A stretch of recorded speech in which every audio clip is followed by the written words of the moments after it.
ഇന്ത്യയിലെ ദേശീയ പാർട്ടികൾക്ക് കഴിഞ്ഞ വർഷം ലഭിച്ച സംഭാവനയുടെ വിശദാംശങ്ങൾ ഇപ്പോൾ പുറത്തു വന്നിട്ടുണ്ട്. ഏതാണ്ട് എല്ലാ പാർട്ടികൾക്കും നല്ല തുക കിട്ടിയിട്ടുണ്ട്.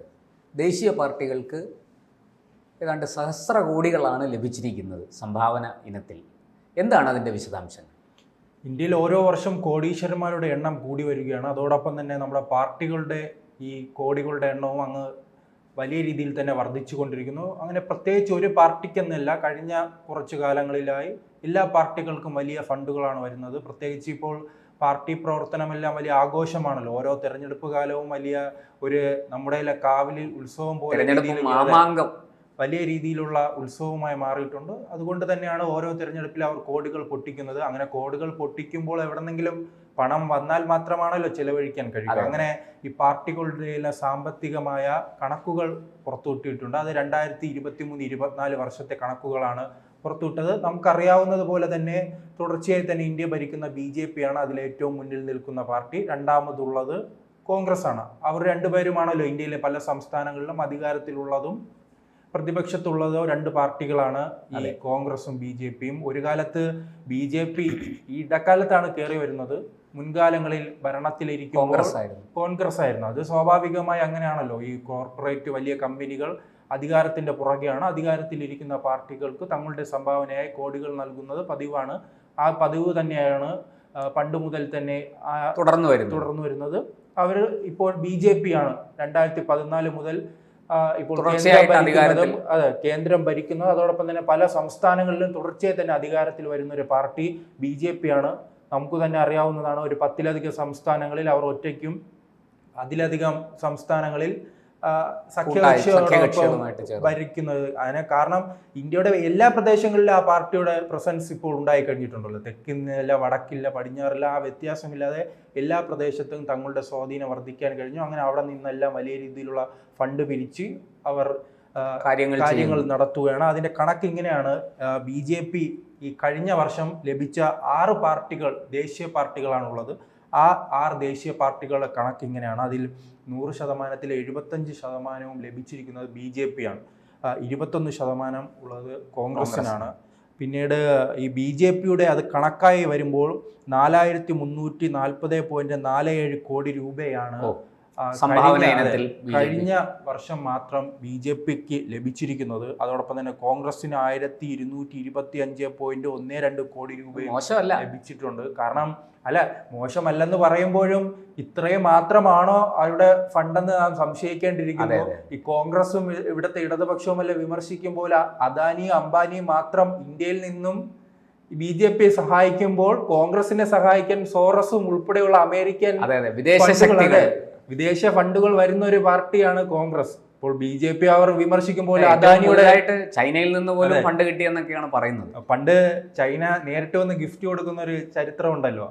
പ്രത്യേകിച്ച് രാഹുൽ ഗാന്ധിക്കും നമ്മുടെ യെച്ചൂരിക്കുമല്ലേ, അത്തരത്തിലുള്ള അതെല്ലാം എല്ലാവർക്കും ജനങ്ങൾക്ക് അറിയാവുന്ന കാര്യമാണ്. അതിൽ പക്ഷെ എനിക്ക് ഇതാണ് സംശയമുള്ള, ഈ കോൺഗ്രസും അതോടൊപ്പം തന്നെ ഇടതുപക്ഷ പാർട്ടികളും വിമർശിക്കും പോലെ അംബാനിയും അദാനിയും BJPക്ക് ഫണ്ട് നൽകുമ്പോഴും വിദേശത്ത് നിന്നും ഫണ്ട് വരുന്ന, സോറസിന്റെ കയ്യിൽ നിന്നും ഫണ്ട് വരുന്ന, അമേരിക്കയുടെ ഭാഗത്ത് നിന്നും ഫണ്ട് വരുന്ന, ചൈനയുടെ ഭാഗത്ത് നിന്ന് ഫണ്ട് വരുന്ന കോൺഗ്രസിന് 1225 കോടി എന്ന് പറയുമ്പോൾ ഇനി അത് ബാക്കി വദ്രയുടെ ബാങ്ക് അക്കൗണ്ടിൽ കിടക്കുകയാണോ എന്ന് നാം സംശയിക്കേണ്ടിയിരിക്കുന്നു. അങ്ങനെയാണ് അത് കോൺഗ്രസിന്റെയും BJPയുടെ കണക്ക്. മറ്റൊരു ഏറ്റവും പ്രധാനപ്പെട്ട കണക്ക് നമ്മൾ കേരളത്തെ സംബന്ധിച്ച് ഏറ്റവും പ്രധാനപ്പെട്ടതാണ്. പാവപ്പെട്ടവന്റെ പാർട്ടിയായ ദിനേശ് ബീഡി വിറ്റ് ജീവിക്കുന്ന, പരിപ്പോടയും ചായയും കുടിച്ച് ജീവിക്കുന്ന, കട്ടൻ ചായയും കുടിച്ച് ജീവിക്കുന്ന നമ്മുടെ CPMന്റെ ചെറിയ കോടീശ്വരനാണ്. അത് 167.63 കോടി രൂപയാണ് CPM. അത് മറ്റൊരു തമാശയാണ്. ആകെ ഒരു സംസ്ഥാനം, കേരളം എന്നൊരു സംസ്ഥാനത്ത് മാത്രം ചുരുങ്ങി നിൽക്കുന്ന ഒരു പാർട്ടിക്കാണ് ഇത്രയും വലിയൊരു കോടി രൂപ വന്നിരിക്കുന്നത്. അവർ ഇത് എവിടത്തെ പാവപ്പെട്ട പാർട്ടിയാണെന്ന് ഇപ്പോഴും മനസ്സിലാകുന്നില്ല. ഈ 100 കോടിയില്ല. അത് മാത്രമല്ല, CPMനെ സംബന്ധിച്ച് മറ്റൊരു അത്ഭുതം കൂടിയുണ്ട്. അവരുടെ ബക്കറ്റ് പിരിവിന്റെ കണക്ക് പുറത്തു വരാറില്ല. കാരണം അത് ഈ പറഞ്ഞതുപോലെ ആൾക്കാർ 5ഉം 10ഉം 50ഉം 100ഉം ഒക്കെ ഇട്ട് കൊടുക്കുന്നതാണ്. അതിന്റെ കണക്ക് ഒരു കാലത്തും CPM ഒരിടത്തും ബോധിപ്പിച്ചിട്ടില്ല. ഈ പറയുന്ന BJPയും കോൺഗ്രസും ഒക്കെ രസീത് കുറ്റിയുമായിട്ടാണ് പിരിക്കാൻ ഇറങ്ങുന്നത്. ഈ ബക്കറ്റ് പിരിവിന് പോകുന്നവർ ഓർക്കുമ്പോഴാണ് ഈ സഹതാപം തോന്നുന്നത്. ഈ 167 കോടി രൂപ കൈമുതലുള്ള പാർട്ടി പാർട്ടിയാണ് ബക്കറ്റ് ഇപ്പോഴും പിരിവ് അതെ നടത്തുന്നത്. അതെ. ദാരിദ്ര്യം പറഞ്ഞ് നടക്കുകയാണ്. അത് ഒരു സംസ്ഥാനത്ത് മാത്രം. നാം അതെ. BJP പറയുമ്പോൾ BJP ഗുജറാത്തും അതോടൊപ്പം തന്നെ മഹാരാഷ്ട്ര എന്ന് പറയുമ്പോൾ ഇന്ത്യയുടെ സമ്പന്നമായ സംസ്ഥാനമാണ്. പിന്നീടുള്ളത് അവർക്ക് സ്വാധീന ശക്തിയുള്ള കർണാടക, മധ്യപ്രദേശ്, അങ്ങനെ ഡൽഹി, ഉത്തർപ്രദേശ്, അങ്ങനെ നമ്മുടെ ഈ പണങ്ങളുടെ സ്രോതസ് ഏറ്റവും കൂടുതൽ വരുന്ന, നികുതി അടയ്ക്കുന്ന എല്ലാ സംസ്ഥാനങ്ങളും ഇന്ന് BJPയുടെ കയ്യിലാണ്. അതുകൊണ്ട് അവിടെ നിന്ന് ഒരു പണത്തിന്റെ കുത്തൊഴുക്കായിരിക്കും ചിലപ്പോൾ ഉണ്ടാകുന്നത്. അതെ, കാരണം ഈ ഗുജറാത്തിലെല്ലാം 27ാമത്തെ വർഷം എന്തോ ആയിട്ടുണ്ട്, 30 വർഷത്തിലേക്ക് അടുത്താണ്. അങ്ങനെ ഒരു സംസ്ഥാനത്ത് സ്വാഭാവികമായി ഒരു പാർട്ടിയിലേക്ക് മാത്രം പണം ഒഴുകുന്നതിൽ കുറ്റം പറയാൻ കഴിയില്ല. പക്ഷേ ഇവിടെ CPM-ന്, പാവപ്പെട്ടവന്റെ പാർട്ടിക്ക് പരിപ്പുവടയും കട്ടൻ ചായയും വിറ്റപ്പോൾ ലഭിച്ചിരിക്കുന്നത് 167.63 കോടി രൂപയാണ്. പിന്നീട് നാം ഏറ്റവും അധികം ചർച്ചയായിട്ടുള്ള പാർട്ടിയാണ്. കാരണം അവർ അധികാരത്തിൽ വന്നപ്പോൾ തൻ്റെ ആഡംബര ജീവിതം, ഒരു മുഖ്യമന്ത്രി ഇങ്ങനെ ആഡംബരമായി ജീവിക്കരുതെന്ന് തുറന്നു കാട്ടിയ ഒരു മുഖ്യമന്ത്രിയായിരുന്നു മായാവതിയുടെ പാർട്ടിയായ BSP 64.78 കോടി രൂപയാണ് അവർക്ക് ലഭിച്ചിരിക്കുന്നത്.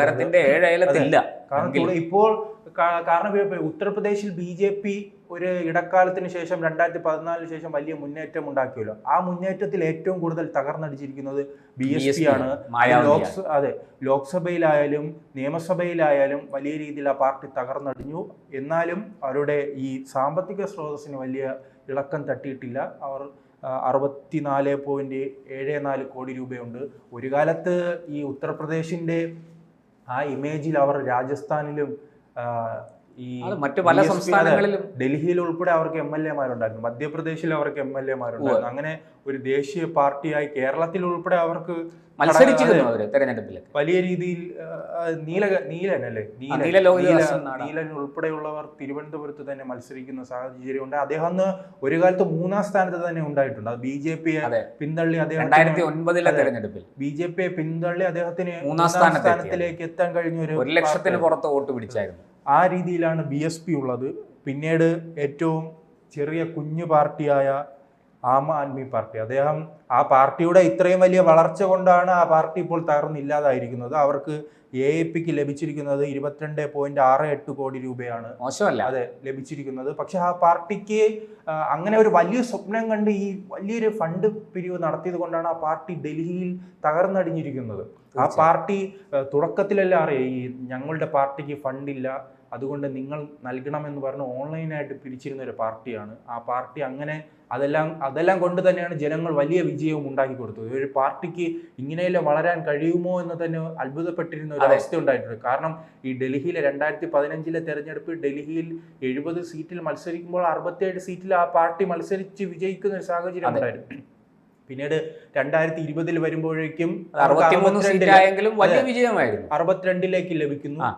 പിന്നീട് ഇപ്പോൾ ആ പാർട്ടി അങ്ങനെ കുതിച്ചു പോകുന്ന ഇടയ്ക്കാണ് ഈ മദ്യനയ അഴിമതി കേസ് വരുന്നത്. ആ മദ്യനയ അഴിമതി കേസ് വന്നത് മറ്റൊന്നും കൊണ്ടല്ല, ഈ പാർട്ടിയുടെ വലിയ രീതിയിലുള്ള വളർച്ച ഇദ്ദേഹം സ്വപ്നം കണ്ടു. കെജ്രിവാളും അദ്ദേഹത്തിന്റെ കൂടെയുള്ള പരിവാരങ്ങളും സ്വപ്നം കണ്ടത് ഗുജറാത്ത് പിടിക്കുക, ഗോവ പിടിക്കുക, പഞ്ചാബ് പിടിക്കുക. അതിൽ പഞ്ചാബ് നേടിയിട്ടുണ്ട്. പക്ഷേ ഈ ഗുജറാത്ത്, ഹിമാചലിലും അടക്കമുള്ള സ്ഥലങ്ങൾ, എല്ലായിടത്തും തങ്ങളുടെ മുഖ്യമന്ത്രി നരേന്ദ്രമോദിയെ ഈ അധികാരത്തിൽ നിന്നും പുറത്താക്കുക, കെജ്രിവാൾ പിന്നെ പ്രധാനമന്ത്രിയാകുന്നു. അങ്ങനെ വലിയ സ്വപ്നം കണ്ട് കണ്ണു തുറന്നപ്പോഴാണ് മദ്യനയ അഴിമതി കേസുമായി ബന്ധപ്പെട്ട് ആള് ജയിലിലാകുന്ന ഒരു അവസ്ഥ ഉണ്ടായത്. എന്തായാലും അതാണ് ആ പാർട്ടിയുടെ 64.78 കോടി രൂപ ആ പാർട്ടിക്ക് ലഭിച്ചിട്ടുള്ളത്. മറ്റൊരു പാർട്ടി നോർത്ത് ഈസ്റ്റിലെ ഒരു ചെറിയൊരു പാർട്ടിയാണ്, അത് നാഷണൽ പീപ്പിൾസ് പാർട്ടി. അവർക്ക് 22 ലക്ഷം രൂപയാണ് ലഭിച്ചിരിക്കുന്നത്. അവർ ഈ ഇടക്കാലത്താണ് ഒരു ദേശീയ പാർട്ടിയായത്. ആ ദേശീയ പാർട്ടി ആകുമ്പോഴും നോർത്ത് ഈസ്റ്റിലെ പല സംസ്ഥാനങ്ങളിൽ, ചെറിയ ചെറിയ സംസ്ഥാനങ്ങളുള്ള, അങ്ങനെ 3 സംസ്ഥാനത്ത് ലഭിക്കുന്ന സീറ്റിന്റെ എണ്ണം നോക്കിയാണ്, അതെ, ആ സീറ്റിന്റെ എണ്ണം അനുസരിച്ചാണ് അതൊരു ദേശീയ പാർട്ടി ആയത്. അതോടൊപ്പം തന്നെ ഇത് ദേശീയ പാർട്ടിയുടെ മാത്രം കണക്കാണ് ഇത് പറയുന്നത്. കാരണം ഇതിനേക്കാൾ വരുമാനമുള്ള പാർട്ടികളുണ്ട്. ഒന്ന് TRS ഉണ്ട്, അതെ, TDP ഉണ്ട്, DMK ഉണ്ട്, തൃണമൂൽ കോൺഗ്രസ് ഉണ്ട്, സമാജ്വാദി പാർട്ടി ഉണ്ട്. അങ്ങനെ പ്രധാനപ്പെട്ട പല സംസ്ഥാനങ്ങൾ ഭരിക്കുന്ന പാർട്ടിയുടെയും കണക്കുകൾ പുറത്തു വന്നിട്ടില്ല. അത് പക്ഷെ അവർ ദേശീയ പാർട്ടിയായി ഇപ്പോൾ മാറിയിട്ടില്ല. അവരെല്ലാം പ്രാദേശിക സംസ്ഥാന പാർട്ടികളായി ആ കണക്കാണ് ഉണ്ടായിരുന്നത്. അതിലോടൊപ്പം തന്നെ ഏറ്റവും പ്രധാനപ്പെട്ട മറ്റൊരു കണക്ക് ഇത് നാം ഒരു താരതമ്യം ചെയ്യേണ്ടിയിരിക്കുന്നു. 2023 ഈ പാർട്ടികൾക്ക് എത്ര ഫണ്ട് ഉണ്ടായിരുന്നു? 2023 2360 കോടി രൂപയായിരുന്നു BJPക്ക്. അത് ഒരു വർഷം കഴിയുമ്പോൾ അത് 4340 BJPക്ക് വർദ്ധിക്കുന്ന സാഹചര്യമുണ്ട്. അതോടൊപ്പം തന്നെ കോൺഗ്രസ് ഇടക്കാലത്തിലെ വലിയ ദയനീയ അവസ്ഥയിലായിരുന്നു. ഞങ്ങൾക്ക് ഫണ്ടില്ലേ, ഞങ്ങളുടെ ഫണ്ട് മോദി പിടിച്ചു വച്ചിരിക്കുന്നു, മോദി മുക്കി, ഞങ്ങൾ ദാരിദ്ര്യരേഖയ്ക്ക് താഴെയാണെന്ന് കറങ്ങി നടക്കുന്ന ഒരു അവസ്ഥയുണ്ടായിരുന്നു. പക്ഷേ അതിൽ നിന്നും കഴിഞ്ഞ ലോക്സഭാ തെരഞ്ഞെടുപ്പിൽ പ്രതിപക്ഷ നേതാവ് സ്ഥാനം നേടി. ആ രീതിയിലേക്ക് കോൺഗ്രസ് വളർന്നു കഴിഞ്ഞത് കൊണ്ടാണോ അറിയില്ല, വലിയ രീതിയിലുള്ള ഫണ്ട് അവർക്ക് വർദ്ധിച്ചിട്ടുണ്ട്. 2023 വെറും 452 കോടി രൂപയായിരുന്നു അവരുടെ ഫണ്ട്. പക്ഷേ ഈ ഒരു വർഷം കൊണ്ട് 1225 അവർക്ക് വർദ്ധിക്കാൻ കഴിഞ്ഞിട്ടുണ്ട്. ആ പാർട്ടികളുടെ കണക്ക്. അതെ, അതോടൊപ്പം തന്നെ നമ്മൾ മറ്റൊരു കണക്കും കൂടി ഇതോടൊപ്പം തന്നെ സൂചിപ്പിക്കാൻ ആഗ്രഹിക്കുന്നു. അത് ചിലവാണ്. 2023-24 തെരഞ്ഞെടുപ്പ് വർഷമാണല്ലോ, ആ വർഷത്തെ കണക്കുകളാണ്, തെരഞ്ഞെടുപ്പ് വർഷത്തെ കണക്കുകളാണ്. അത് ഏറ്റവും കൂടുതൽ പണം ചിലവാക്കിയിരിക്കുന്നത് മറ്റാരുമല്ല, BJP തന്നെയാണ്. 2211 കോടി രൂപയാണ് BJP ചിലവാക്കിയിരിക്കുന്നത്. പിന്നീടുള്ളത് കോൺഗ്രസ് ആണ്. 1025 കോടി രൂപ കോൺഗ്രസും ചിലവാക്കി. CPM 127 കോടി രൂപയും ചിലവാക്കിയിട്ടുണ്ട്. AAP 34 കോടി രൂപയും ചിലവാക്കിയിട്ടുണ്ട്. എന്തായാലും രാഷ്ട്രീയ പാർട്ടികൾ കോടീശ്വരന്മാരുടെ ഒരു താവളമായി മാറിയിട്ടുണ്ട്. വലിയ രീതിയിൽ തന്നെ ഇന്ത്യയിലെ പണം മുഴുവൻ ഇനി ഈ പാർട്ടികളിലേക്ക് പോയി ചുരുങ്ങുകയാണോ എന്നും സംശയിക്കേണ്ടിയിരിക്കുന്നു. പക്ഷെ എന്തായാലും പാർട്ടികൾ വളരുന്തോറും ജനങ്ങളെ കൂടി പരിഗണിക്കുകയാണെങ്കിൽ രാജ്യത്തും വികസനം ഉണ്ടാകും. അങ്ങനെ നമുക്ക് ആ രാജ്യത്ത് പാർട്ടികളെയും പരിഗണിക്കും. അതാണ് കാണുന്നത്. എന്തായാലും ഇതാണ് പുതിയ കണക്കുകൾ.